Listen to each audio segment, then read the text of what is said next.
Food Dude and Friends is brought to you by Visit OKC, inviting you to experience the energy, excitement, and welcoming spirit of Oklahoma City. Learn more at visitokc.com. Hey everybody, it's Dave Caddy, the Food Dude, back on the Food Dude and Friends with my co-host, Julie Porter Scott. Hey Dave. How you doing? I'm good. How are you? I'm good. I'm very good, actually. I wish that we were going to be concentrating on better news for this episode. We've got some sad news to cover this episode. Not very exciting, but we'll get some good insights in today. For sure. Yeah. So let's just start out. We've had some closings we've got some closings to announce. We lost the Grill on the Hill down in Capitol Hill. Happy Plate Concepts shut it down last Tuesday. They're actually trying to sell the business. Mm-hmm. They're hoping that somebody will step up and take it off their hands to keep it going. But Grill on the Hill's been around for more than 20 years, I believe, and big hangout for a lot of people. Yeah, mainstay really. Yeah. South Oklahoma City is in mourning, but there's hope. So don't lose hope yet, South Oklahoma City. You guys step up, find an investor. We also we've lost Eastside Pizza House. JB. Yeah, I mean, what can you say? It was a ambitious project and a really cool place with some really cool pizza, but alas, the people did not show. And really good pizza. Yeah, actually, yeah. I mean, really wonderful pizza. Yeah. They were doing such great work. I think if it had been, and it's kind of the hard thing about that part of town. Yep. I think for places like that to work, you really have to have a committed group of upper middle class folks coming in and spending money. That's right. And if that doesn't happen, then you really don't, you can't necessarily support a place like that in that part of town by relying only on the people that live right there. That's right. They can't go out for pizza a lot. It's a lower income area, and so it's going to be more of a challenge for sure. So you just basically need citywide support. Yeah. You get up the street at Florence's. You go to Florence's. There's people from all over Oklahoma at Florence's. For sure. And I'm not saying that that Eastside has earned what Florence's has earned, but nevertheless, Florence's supports Eastside, and Florence's knows that that's good for their neighborhood to have a place like that flourish. And it's been a challenge for the whole Pivot project over there. Absolutely. I mean, same thing happened with Spiked, which also was such a cool concept. Brittany's concept over there. Mm-hmm. And again, if people aren't coming from all over to support and to put money into that part of town, into that part of the economy, then it just can't survive. Exactly. Right now. Yeah, exactly. And we do have examples where it's worked, like the Plaza District and even Uptown 23rd. I mean, when you look at Uptown, it's hard to remember that the Tower Theater was blighted not that long ago. Yeah. And the Plaza, holy cow, the Plaza was just basically a speed bump for a while. And it makes you wonder, East Side, that project, I mean, what does this mean for Capitol Hill as they try to improve their surroundings and to redevelop that area? At Capitol Hill, right? Like you mentioned, Tower. Yeah. If you have an anchor the Yale Theater, bringing people from all over, the metro area. Yep. And then if they will spend some money around the Yale while they're there, then I think that could work. Yep. Just like you saw with the Tower. Yep. I think the sad thing for me is that if East Side Pizza were almost anywhere on the north side, northwest side, it would have survived based on the strength of the pizza alone. That's probably true. And I think that's a really hard truth to get around when you're trying to make a difference in your, very specific part of the community. How do you do that? I feel for JB, as you know, he's a good friend of mine. And we love East Side. Yeah. But did we go often enough? Did I load my family up often enough to go and eat that wonderful pizza? I didn't. Yeah. And I think there are so many of us who can say that. Yeah. Rob Christinger and I dropped in for Pizza Bout about 6 weeks ago, and maybe longer than that. And we were really surprised at the fact that there was literally no one in there. at noon, and we were there for about an hour and a half, and one young lady and her little brother swung by for a slice and left in that entire time we were there. Wow. And it was a beautiful day. There was no reason. I mean, it was just the foot traffic there was not what you need to survive, certainly not at lunch. And like you say, it comes down to people from all over the city will end up having to support a place like that in order for it to survive long term. Or certainly for it to survive long enough. Yeah. For the community around it to build that foot, like a Florence's, like to build its reputation. Yeah, and unfortunately, it's not the only thing that we're losing. The joinery is not closing, but they are reconcepting, and they're lopping off the top floors. The golf is gone. The event space upstairs is gone. They still have the main dining room and the downstairs. Secret hideout, the not so secret hideout, right. I guess. but I had a sort of similar experience at the joinery not that long ago. Yeah. This was probably, I don't know, maybe 2 months ago. And their hours said that they were open. Yeah. We were looking for food after an event, which, as you know, in this town can be pretty hard to come by. Yeah. You don't always want to end up at Empire. That's right. And so we, looked on our phones and we found joinery. Yeah. And I had been there. Casey hadn't. I was like, oh, this is perfect. So we pay $10 to park. We walk in. It's still unlocked, but they wouldn't seat us. Oh. And I get it. It was close enough to closing time, and there was no one in there. It's tough. It really is. But yeah, like by the time you've paid to park, and anyway, we ended up at Barchichetti, as one does. You find it. You find it. You find it. You find your way. That happens. I mean, I could have run in first and made sure they would serve us before we parked. Yeah. But the parking attendant looked at us like we were crazy as we pulled back out. So it's not good. Well, and I mean, at least in the joinery's case, we're glad to say that it's just a reconcept, that they're going to try and make this thing work. Not everyone is so lucky. Probably the biggest and most shocking news in the closing is the closing of Alma, okay, which we'll come back to that because we're going to have Chef Zach Hutton come in and sit down and talk with us about it. But just off the top, that's obviously incredibly shocking. Shocking. Yeah. Yeah. I just can't believe it. Yeah. And I'm so appreciative that he is willing to come and talk to us. Yeah. And hopefully shed some light on, all the different things that I'm sure transpired to make that happen.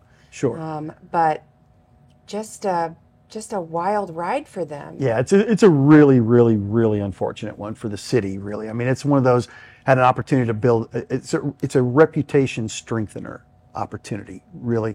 So, it's going to, I think people will be interested to hear what Zach has to say about it. I don't want to end on that note, though, because it's not all bad news. It's not. Tamashi, our friends at Tamashi. We love Tamashi. Love Tamashi. Started downtown, added in Edmond, and now Norman. Norman is now officially open. We know Dennis Spielman would be very excited about that. Our producer Dennis is over the moon to get his very own Tamashi. I actually just had lunch there this week with Ben Crodell and had a wonderful time there at the Edmond store. So congratulations, Norman. You have some ramen to check out. Even more ramen. Even more. Speaking of checking things out, though, we have some chefs who have been getting checked out by The Nation recently. You guys might have noticed a new show on Food Network called Last Bite Hotel. Have you been watching this? I have. Yeah. It's really good. Our very own chef Kevin Lee is I don't know if he's starring, but he's been a star so far. And I love that the host for this is Titus Burgess. I mean, what's not to love? Really fun stuff. And I have it on good authority that this will not be the last time we see Kevin Lee on TV in the next 6 to 8 months. He's busy filming. He has been busy filming other stuff that he can't quite talk about yet. Quite amazing. And want to let people know that Jonathan Stranger, Chef Jonathan Stranger, yes, One Hospitality, the previously mentioned Barchichetti, and the soon-to-return Osteria and El Coyote owner. He has been on Feral on the Outdoor Network once already, but he's going to be on again on the 21st. That is Yvonne is the host of that show. And folks who do the Madère dinners may remember Yvonne. He did a special dinner. the Hmong tribe, and they did a special dinner at Madeira last year. So yeah, Jonathan's now going to be cozying up to him. So you've been checking out all the. What's up with all of our folks on TV? Well, star power, baby. They've got it. It takes talent. It takes talent. It takes talent. Well, like I said, we're gonna. Speaking of television, one of the people who's done really well for us at Oklahoma City is Zach Hutton, and that's part of the reason we were so excited about Alma opening, is the fact that Zach not only is a previous James Beard Award nominee, but just last year, or was that earlier this year? It was earlier this year. He went on Chopped and brought home the 10K and did Oklahoma really proud. So, reckon we ought to just have that interview and talk to Zach, right? Well, and all good things are going to come Zach's way. That's right. That's so right. I'm excited to just too much talent. Hear about this chapter and what's next. And hear what's next. Yeah. Enjoy. Zach Hutton, welcome. How you been? I've been good. I'm so sorry that you're under these circumstances, that you're here to talk about the closing of Alma. Tell us all about it. I mean, it was a really exciting and ambitious project. What went wrong? Well, I know a couple things went wrong. It was like fate was working against you. Yeah, it's never just one thing. We had a lot of things hit us very early on. We built it up, did the best we can. Obviously, when you're in this industry, especially from a creative standpoint, you have to deal with investors and the people that are above you, even if you don't always agree with them. That's right. And so I just felt like I wasn't able to lead creatively. I wasn't able to take as much care in something that I felt like I built more than I didn't. Yeah. And so I decided to just make my leave, and the company decided that they would rather close it down than not have me there, I guess. Okay, so you left and it closed. Yes. Is basically the deal. Well, we're all really sorry to hear all this. I mean, I had at least three meals there, and they were all fantastic. So and it was a really, really exciting and had a lot of potential. Yeah, I believe so too. Yeah. But things, they come and go. That's the way this restaurant industry is. We've seen so many go in the last 2 years even. It's well, we were rattling. There's even right now. We're still dealing with some of the post-pandemic issues. Some of the issues that were maybe presented for some places before the pandemic that are only now coming to fruition. Yeah, I mean, inflation itself is one of the biggest killers for the restaurant industry, because we've had consistent increases that don't get seen, and so we have to push it, and now people understand that it's expensive to go out to eat. So why would you? But we can't complain to the public. No, you can't. That. No, you not in the service industry for sure. No. And don't you think that probably affects too, like that inflation actually has a trickle down effect on the service in a weird way, because maybe you can't hire where it's already hard to hire people already.